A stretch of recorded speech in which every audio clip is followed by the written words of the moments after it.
कर नहीं सकती। मुझे मुझे मुझे मालूम है मरने से पहले मर नहीं सकती। जो कायर हो गया दुश्मन के आगे सिर झुकाता है, उसे मर जाऊंगी लेकिन नमन मैं कर नहीं सकती। उसे मर जाऊंगी लेकिन नमन मैं कर नहीं सकती।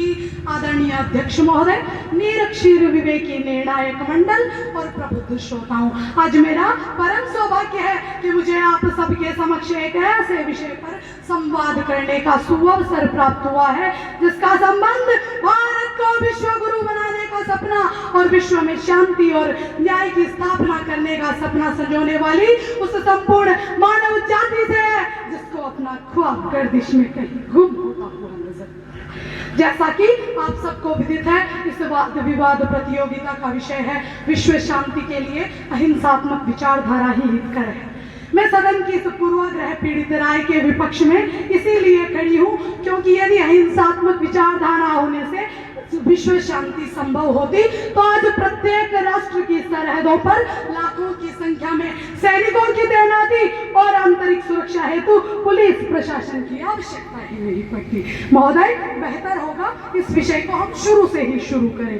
सर्वप्रथम महाराज मनु ने मनुस्मृति में परराष्ट्र संबंधों के निर्वाह के लिए साम, दाम, दंड और भेद का प्रावधान बताया।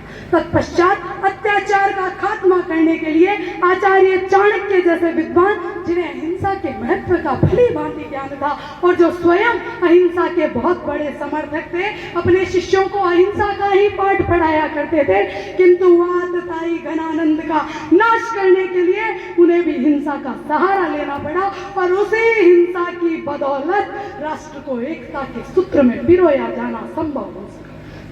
महोदय, ऐसी अहिंसा किस काम की जो हमें गुलाम ही बना दे। मुझे एक ऐसे व्यक्तित्व याद आते हैं जो सदैव अहिंसा और सत्य के पुजारी माने जाते हैं, लेकिन अंत में उन्हें भी अपनी अहिंसा को त्याग कर करो या मरो का नारा देना पड़ा।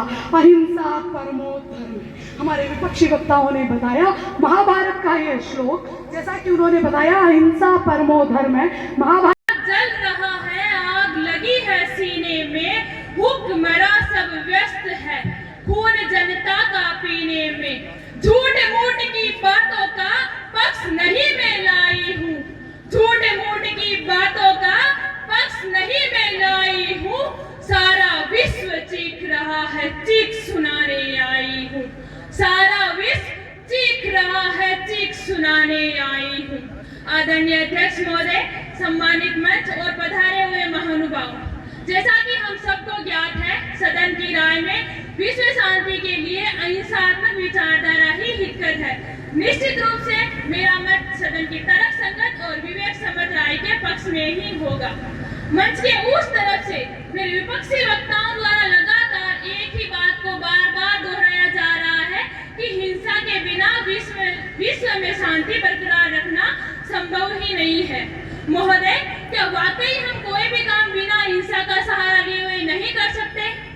आज दुनिया में अधिकतर देशों में संविधान का प्रावधान है और हिंसक प्रसाधनों को अपनाने से संपूर्ण मानव जाति एक भयावह स्थिति में आ जाती है।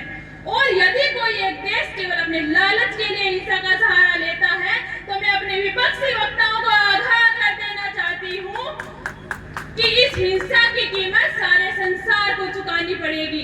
जी हाँ, कीमत हमें चुकानी पड़ेगी। कीमत हमें चुकानी पड़ेगी राष्ट्रों को तानाशाही इमारत के रूप में। कीमत हमें चुकानी पड़ेगी मानव के मूल अधिकारों के विसर्जन के रूप में। कीमत हमें चुकानी पड़ेगी मानव जाति के नाश के रूप में। आज भारत उस मानसिकता को प्रदर्शित करता है जहां पर वसुधैव कुटुंबकम को माना जाता है, अर्थात संपूर्ण विश्व एक परिवार के रूप में माना जाता है। क्या आप अपने परिवार में कोई भी काम करने के लिए हिंसा का सहारा लेते हैं? और यदि लेते हैं तो आपको अपनी ही मानसिकता पर विचार कर लेना चाहिए। शास्त्रों में लिखा है अहिंसा परमो धर्म, अर्थात अहिंसा एक ऐसी प्रवृत्ति है जो मनुष्य को बाकी सभी प्राणियों से भिन्न बनाती है। मेरे विपक्षी वक्ता कहते हैं कि मनुष्य को अपनी रक्षा के लिए हिंसा का सहारा ले लेना चाहिए, लेकिन मैं उन्हें बताना चाहती हूँ कि हम लगे तो दूसरा भी आगे कर लिया जाता है।